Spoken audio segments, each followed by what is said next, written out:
Welcome back to another lecture on tenses.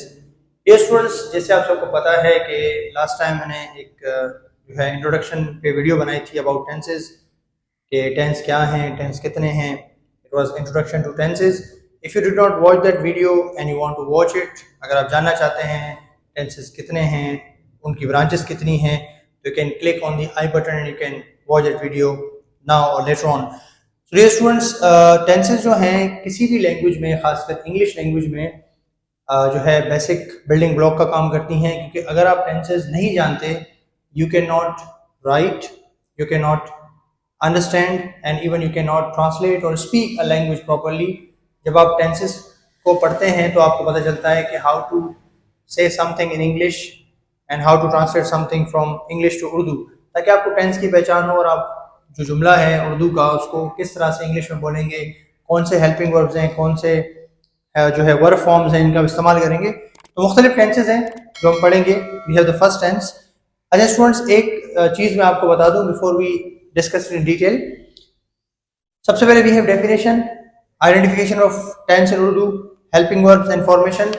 मुख्तलिफ तरह से टेंसेस को पढ़ाया जा सकता है, लेकिन this is one of the ways that I think is effective and easy to understand, specially keeping in view Pakistani and Indian audience, or countries like where English is spoken as a second language or it is an official language. So we have 4 basic things here जिनके बारे में बात करेंगे ताकि आपको अच्छे तरीके से टेंस की समझ आए. And you should know tenses, and in simple words you should also know about present simple tense कि present simple या present indefinite tense क्या है. So we have the definition कि कहाँ पे present simple tense का इस्तेमाल करते हैं और इसकी यूजेज क्या है, फॉर्मेशन क्या है, helping verbs क्या हैं. So we have present simple tense, and the definition of this tense is we use this tense to talk about daily routines, यानी हम इसमें डेली रूटीन की बात करते हैं, रोजमर्रा जिंदगी के काम की बात करते हैं कि आप क्या करते हैं, ठीक है, डेली की actions. And we use this tense for habitual action as well कि आपकी जो है हैबिचुअल एक्शन का मतलब होता है ऐसी आदतें जो आप जिंदगी का हिस्सा हैं, जो आप रोज तो नहीं करते. अगर आप रोज करते हैं तो आपका डेली रूटीन है, ठीक है. मिसाल तौर पे आप रोज कोई गेम खेलते हैं, that is your daily routine. अगर आप जो है कोई चीज आप रोज नहीं करते, आप कभी कभार करते हैं, हम once in a week, once in a month, और जैसे कभी कभार आप दोस्तों के पास चले गए घूमने के लिए, कभी कभार आप कोई स्पोर्ट्स वगैरह आप खेलते हैं, तो हैबिचुअल एक्शन में आते हैं, वो भी प्रेजेंट सिंपल में हम डिस्कस करते हैं. उसके बाद जो है we have universal and general truth. जब कायनाती सच्चाई हो या कायनाती हकीकत हो, उसको भी हम प्रेजेंट सिंपल में जाहिर करते हैं, जैसे कि the sun rises in the east, the moon shines, and there are so many examples that we can take or we can make from this tense.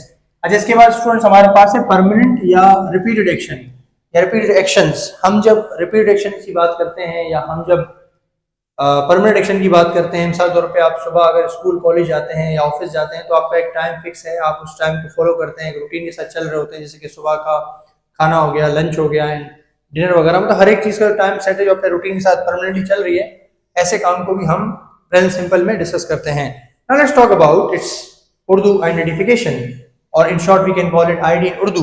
अच्छा स्टूडेंट्स, आईडी इन उर्दू क्यों दी जाती है? आईडी इन उर्दू इसलिए दी जाती है कि आप अगर उर्दू में जुमला पढ़ें then you should be able to identify the sentence. आप आइडेंटिफाई कर पाते हैं कि ये जुमला है ये कौन से टेंस का है. तो इट हेल्प्स फाइंड और identify the tense easily.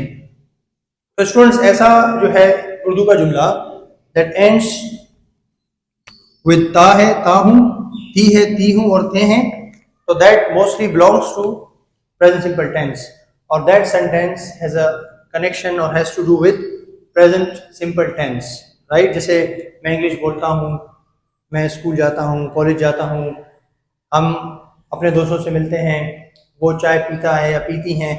So we have so many examples where you can end your sentence with ता है, ता हूं, ती है, और ते हैं.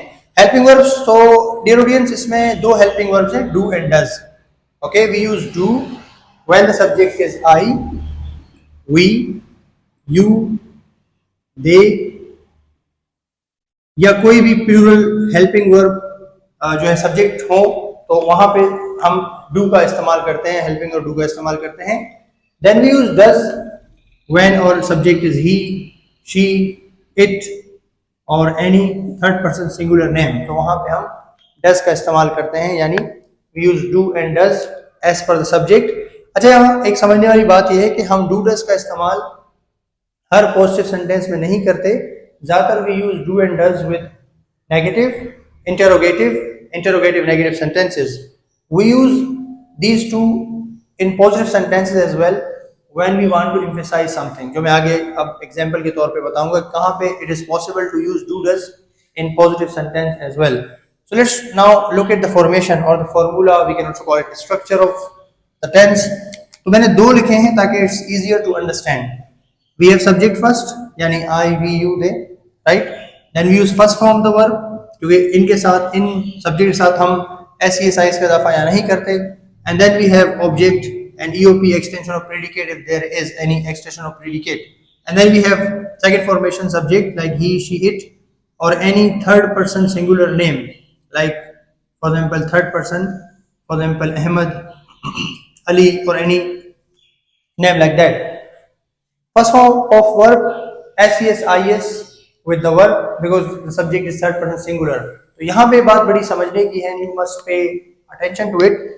जब भी सब्जेक्ट आपका थर्ड पर्सन सिंगुलर होगा वहां पे वर्ब के साथ हम SES IS का इजाफा करेंगे. मिसाल तौर पे I make, you make, they make, we make, कोई इसका नहीं होगा. लेकिन अगर हम जो है सब्जेक्ट यूज करते हैं he, she, it, तो वहां पे SES IS का इजाफा होगा. मिसाल तौर पे she makes, he makes, it makes, anyone name makes. I write, you write, we write, they write. No SES IS. But when the subject is he, she, it, then we have to use SES IS with the verb. For example, he writes, she writes, Rehan writes, Nazia writes, any one name SES IS with third person singular. We have got some examples here, students, like we study English, she speaks the truth. Now these are the examples of present simple, and if you want to make negative, then for negative we use do not and does not right after the subject. For example, if you want to make this sentence negative, what would you do? You will see the subject first. What is the subject? If the subject is we, you have to use do because we do, not does. So we say we do not or we don't in contracted forms. We do not speak or study, whatever is the verb, English. Now here we will use do not, but if the subject is she, then we use does not. How do you make it negative? Just you say she does not speak the truth. Now there is something to understand. If you are using does, अगर आप does का इस्तेमाल करते हैं he, she, it के साथ, तो आप क्या करते हैं स्टूडेंट्स, या नॉर्मली केसेस में क्या होता है, जो जनरल रूल एक्सेप्टेड रूल्स हैं, आप SES IS जो आपने वर्ब के साथ इजाफा किया था आप उसको खत्म कर देते हैं. मतलब आप डज नॉट के साथ SES IS का इजाफा नहीं करेंगे. मिसाल तौर पे आप ये नहीं कह सकते she does not speaks English या he does not goes to Karachi, father does not attends the meeting. So we don't use SES IS when we use does. वजह क्या है? वजह है कि हम डू को ऑलरेडी ES लगा के डज बना रहे हैं, तो यू कैन नॉट रिपीट और you can not twice use SES IS. तो ऑलरेडी जो है डू के साथ ES लगा के हम उसको डज नॉट बना रहे हैं, तो इसीलिए आप जो है उसमें SES IS जो वर्ब में इजाफा आपने किया था सिंपल सेंटेंसेस में डू डज के या डज के अलावा, उसको आप खत्म कर देंगे. आप क्या कहेंगे? She does not speak the truth, या he does not pay attention, या Ahmed does not come to attend the classes. So we remove SES IS when you use does not. अब दूसरा जो रूल हमारे पास है, that is addition of SES IS. So dear audience, this is the addition of SES IS. कहाँ पे S लगेगा, कहाँ पे ES लगेगा, कहाँ पे IS लगेगा. इन तमाम चीज़ों को समझने से पहले you must make one thing very much clear in your mind कि SES IS वहाँ पे लगेगा जहाँ पे हमारे जो सब्जेक्ट होंगे वो थर्ड पर्सन सिंगुलर होंगे, लाइक ही, शी, इट, या कोई भी थर्ड पर्सन नाम, कोई भी थर्ड पर्सन सिंगुलर, कोई भी एक नाम जैसे रेहान, आयशा, या कोई भी थर्ड पर्सन नाम. तो मतलब ये चीज़ आपके जहन में बिल्कुल क्लियर हो ताकि you have no any doubts about it, आप इससे जो है बिल्कुल क्लियर हो. तो अक्सर बच्चे इसमें थोड़ी सी कंफ्यूजन में रहते हैं अक्सर, तो इससे आप क्लियर हो कि जब आपका सब्जेक्ट SES IS तब लगेगा जब आपका सब्जेक्ट ही शीट होगा, वरना SES IS नहीं लगेगा अगर आपका सब्जेक्ट है I, we, you, they or any other plural subject. Now let's find out where to use S, where to use ES, where to use IES. How it started from like sequence S, ES and IS के कहाँ पे S आएगा, कहाँ पे ES, कहाँ पे IS. So students, S is used with vowels like A, E, I, O, U, like complete, ends with E, completes, take, takes. लेकिन इसके हवाले से कुछ और भी है जो मैं आपको बताऊंगा एंड में आफ्टर एक्सप्लेनिंग दिस टू, क्योंकि इसका जो बाकी का कनेक्शन है वो इन दोनों के साथ है. नाउ लेट्स फाइंड आउट कि कहाँ पे ES आएगा. तो डियर लिसनर्स, ES जो है वो यूज होगा या it is used when a word और a verb ends with CH. जैसे हमारे पास बहुत सारे वर्ड्स हैं और वर्ब्स हैं. वर्ड्स में क्यों कह रहा हूँ, नाउन की बात भी कई बार की जाती है, लेकिन यहाँ पे हम नाउन की बात नहीं कर रहे, यहाँ पे हम वर्ब की बात कर रहे हैं या वर्ब्स की बात कर रहे हैं. जब CH से कोई वर्ब एंड होगा तो वहां पे हम लगाएंगे ES. For example watch, for example cage, for example ditch, so we use ES with it. SH जैसे वॉश, जैसे push, okay. And there are so many verbs और words that end with SH, तो वहां पे आप ES लगाएंगे. O जैसे गो बन जाएगा गोज, ठीक है. डू बन जाएगा does. And there are so many verbs that carry ES with them. जैसे कि O है. अच्छा, O के हवाले से थोड़ा सा ये कि O is something और O is a letter जहाँ पे हम ज़्यादातर जो verbs हैं उनके बाद ES लगाते हैं और कुछ nouns वगैरह में भी हम S लगाते हैं. तो इसका थोड़ा सा मतलब irregular रूल है. कुछ ऐसे वर्ड्स भी हैं जहाँ पे S सिर्फ लगता है, कुछ ऐसे वर्ड हैं जहाँ पे ES लगता है. जैसे फॉर एग्जाम्पल मैंगो, मैंगोज बनता है ES के साथ, लेकिन photo becomes photos with S. तो खैर इसके हवाले से I discuss it in detail in other video. अभी फिलहाल यहाँ पे वर्ब के तौर पे हम ऐसे ट्रीट करते हैं कि it ends with O. Verb specially जैसे गो है, गोज बन जाता है. डू है, डज बन जाता है. Now let's talk about X. X like mix, mixes, okay. Fix, fixes. And then double S like pass, passes, possesses, possesses, express, expresses. So we use ES with them. Now let's talk about IES. Students, IES कहाँ लगता है? IES is used when a word or a verb ends with Y. ठीक है, इसको समझना जरूरी है. Before it यानी before Y there should be a consonant. यानी ऐसा word, खासकर ऐसा verb इस context में जो Y से खत्म हो लेकिन Y से पहले कोई वॉल ना आए, कोई consonant हो. मिसाल तौर पे cry ends with Y and before Y there is R which is a consonant.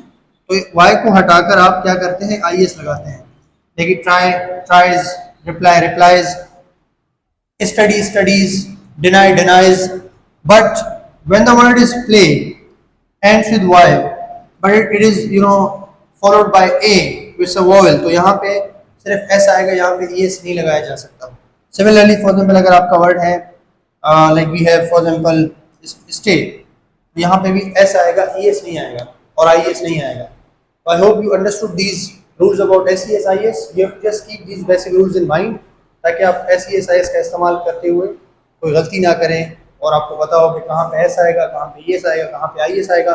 Again I would repeat कि इनका इस्तेमाल तभी करेंगे जब आपका सब्जेक्ट थर्ड पर्सन सिंगुलर होगा, अदरवाइज हम साथ नहीं करेंगे. तो अगर कोई आपका सवाल है, कोई मसला है, कोई कंफ्यूजन है, just leave us a question in the comment.